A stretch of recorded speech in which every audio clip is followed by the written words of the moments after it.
Report दर्ज कराने के लिए इंस्पेक्टर धर्रान ने क्या किया क्या नहीं कुछ समझ में नहीं आया। कोई खबर नहीं मिले उसका इंतजार करूंगा।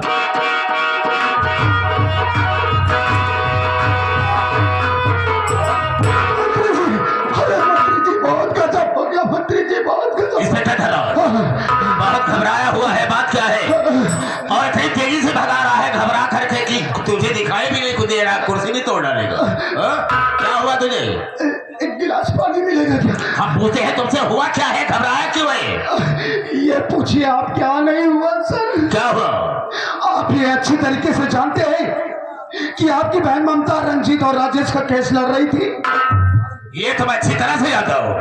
अरे आपकी बहन ममता उन दोनों का केस जीत गई और कोर्ट के ऑर्डर के अनुसार वो दोनों जेल से बाइज्जत रिहा हो गए। अब क्या होगा मंत्री जी?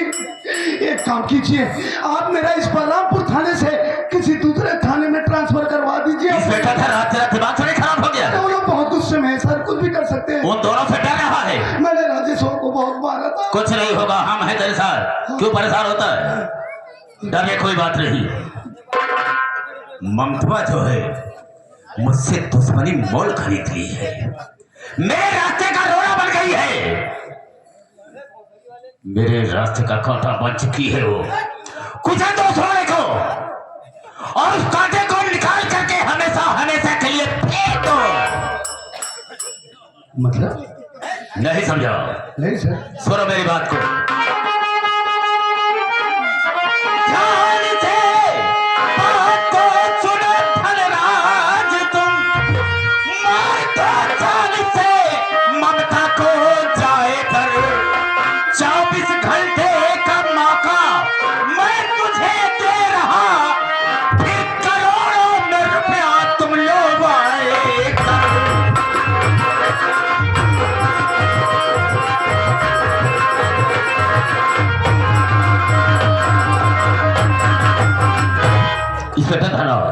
जाओ मार दो ममता को जान से। हम 24 घंटे का मौका तुझे देते हैं, और जिस वक्त मार कर तू आएगा हम तुझे 1 करोड़ रुपया देंगे। 1 करोड़? हाँ हाँ। अरे सर जी, 1 करोड़ रुपए के लिए तो ये इंस्पेक्टर धर्राज सिंह कहो तो नाका के पूर्वा में बम फेंकवा। नहीं, यहाँ के लोग सब अपने हैं। अच्छा? यहाँ पर बम फेंकने की कोई जरूरत नहीं है। पहले ममता को मारो, और यहाँ पर हमारे राजू भाई हैं जो कि मशहूर आदमी हैं, जाने माने आदमी हैं। वो सब क्या करेंगे क्या अगर बम फेंक दो? पहले ममता को मारो, फिर बाद में हम सोचेंगे। अगर ऐसी बात है सर, अरे धर्मा भी तो हमारे खास आदमी है, तो मेरी बात ध्यान से सुनिए आप। बोलो कहना क्या है? ठीक है मंत्री जी, जा रहा इस घड़ी मार ममता को गोली से आऊंगा मैं। 24 घंटे का मौका मुझे अगर मिला, मार ममता को गोली से आऊंगा।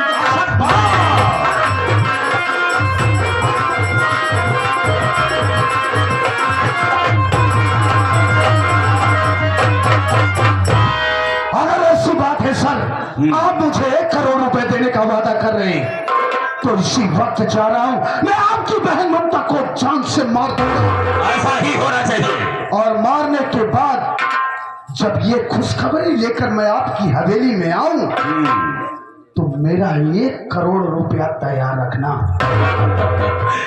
Inspector yes sir. तुम मेरी आदत से वाकिफ हो कि जो मैं कहता हूँ उसे करता हूँ। Right sir. जिस वक्त मार कर तू उसे आएगा, हम तुरंत तुझे 1 करोड़ रुपया दे देंगे।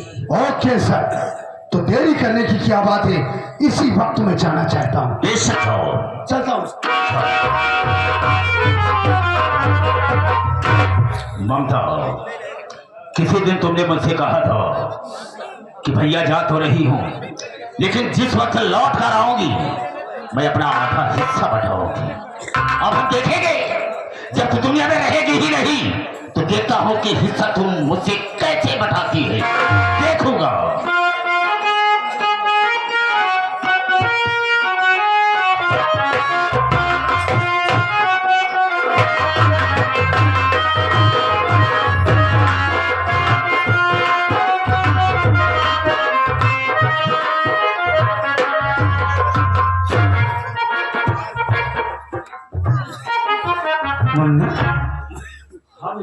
घर पे ताला लगा न तेरी भाभी ने बच्चे सब कहाँ गए हम लोग। यही तो मैं भी सोच रहा हूँ भाई। लेकिन हाँ भैया, भाभी माँ घर में अकेली थी, बैठे बैठे उठ गई होगी अपना दिल बहलाने के लिए, किसी से बातचीत करने के लिए पड़ोसियों के यहाँ गई होगी। मैं आवाज देता हूँ, भाभी मेरी आवाज सुनेगी तो दौड़ कर जरूर आएगी भाई। बोलो। भाभी माँ! भाभी माँ!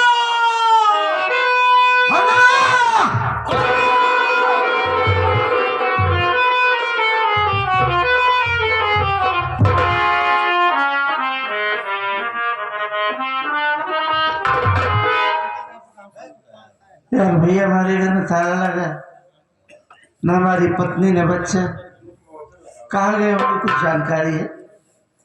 भैया कहाँ मेरी भाभी माँ? हम बताएंगे भैया। आप तो बहन के केस में स्वयं जेल चले गए हुए थे और आपके सामने आपका भतीजा बहुत बीमार था। आप वादा किए थे मैं जा रहा हूं, कहीं ना कहीं से पैसा इंतजाम करके आऊंगा, बच्चे की दवा कराऊंगा।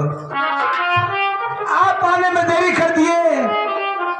भाभी माँ ने सोचा कि मंत्री मक्खनलाल जो नारी सहायता केंद्र खोल रखा है वहां पर जाऊंगी, हमें आर्थिक मदद मिलेगी जिससे अपने बेटे की दवा कराऊंगी। भाभी मैं वहां पर पहुंच गई, लेकिन ऐसा कुछ नहीं हुआ भैया। क्या हुआ? हरामखोर मक्खनलाल भाभी माँ की इज्जत को लूट लिया।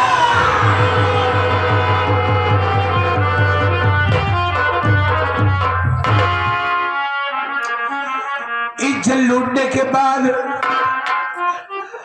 आपका बेटा नहीं, आपका भतीजा क्या हुआ मेरे बेटे को? दुधमुहा बच्चा जो कि दुनिया में नहीं देख पाया था, वो हरामखोर मंत्री मक्खनलाल अपने पैरों से कुचल कुचल के मार डाला। कुत्ते की औलाद मंत्री मक्खनलाल, साले नारी सहायता केंद्र खोल रखा है, इसी गांव में गरीब लोगों की इज्जत से खेलता है। साले सुअर की मौत मारूंगा, टुकड़ा टुकड़ा करूंगा तुझे, जिंदा नहीं छोड़ूंगा साले। जब बच्चा खत्म हो गया, भाभी मैंने सोचा मैं चली जाऊंगा नागपुर थाने, मंत्री खिलाफ रिपोर्ट लिखा दूंगी। मरे हुए बच्चे को अपने गोदी में लेकर लड़खड़ाते हुए बलरामपुर थाने पहुंच गई, जहां पर इंस्पेक्टर धनराज मौजूद था। भाभी माँ पैरों पर गिर पड़ी, साहब हमको इंसाफ चाहिए, हमारी इज्जत लूटी गई, हमारे बच्चों को बेरहमी के साथ मार दिया गया, हमारी रिपोर्ट लीजिए साहब। लेकिन ऐसा कुछ नहीं हुआ भैया। और आपको और इंस्पेक्टर धनराज भाभी माँ को लगा मारने, मार मार करके थाने से भगा दिया। अब हमें बिल्कुल पता नहीं है कि मरे हुए बच्चे को गोदी में लेकर भाभी कहाँ टहलती होगी। सब बर्बाद हो गया, सब बर्बाद हो गया भैया।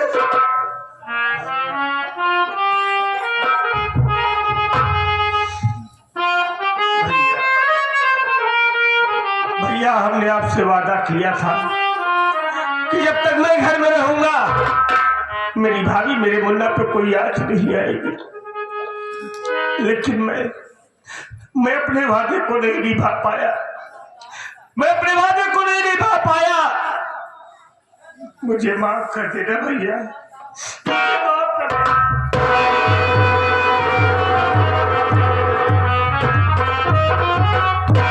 ए राजेश, बहुत क्या आंसुओं को इतिहास गवाह है, इतिहास गवाह है कि जब गरीब के आंसू सोने बने हैं ना तो एक नया इतिहास लिखा गया। और हम दिखेंगे, हम क्या देंगे सालों की हफ्ते को, एक एक को काटेंगे, जिंदा नहीं छोड़ेंगे। चल इसी वक्त हम दोनों भाई चंबल चलेंगे। नहीं, हम चंबल नहीं जाएंगे भाई। तो हम चंबल नहीं जाएंगे। अरे चंबल बहुत दूर है भाई, चंबल आने जाने में काफी वक्त गुजर जाएगा। मेरे पास इतनी टाइम नहीं है। सबसे पहले हम अपने भाभी माँ की खोज करेंगे और भाभी माँ से मिलने के बाद सीधा उस बंदे की हवेली जाएंगे और एक एक अपमान का बदला न चुकाया ना तो मेरा नाम राजेश कुमार नहीं भैया। टुकड़े करेंगे सालों को। चल इसी वक्त चलते हैं।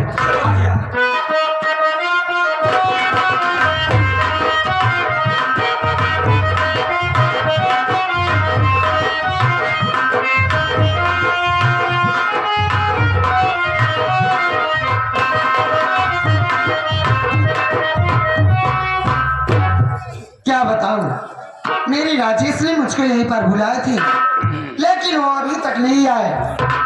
मैं उनका थोड़ी देर इंतजार करती हूँ, देखती हूँ आती हूँ।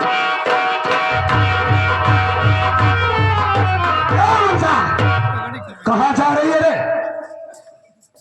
अरे धनराज, तो हाँ मैं तो अपने पति के इंतजार कर रही थी, लेकिन तू कहाँ से टपक पड़ा?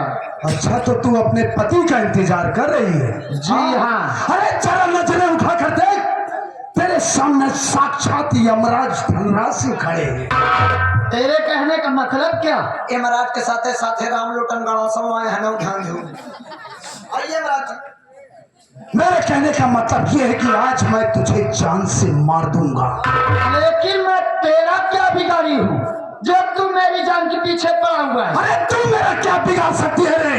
मेरा बिगाड़ है तो केवल पैसा पैसा पैसा, क्योंकि इस दुनिया में पैसा सबका माई बाप और पैसा ही भगवान है। पैसे के पीछे पीछे भाग रहा इंसान है। इस दुनिया में बाप बड़ा ना भैया, सबसे बड़ा रुपया रुपया रुपया। तेरे भाई मंत्री मक्खनलाल ने तुझे जान से मारने के लिए मुझे यहाँ पर भेजा है। क्या कहा? मेरा भाई कमीना मंत्री मक्खनलाल कैसे निकाल देवे? तुझको भेजा है मुझको मारने के लिए, लेकिन वजह क्या है? वजह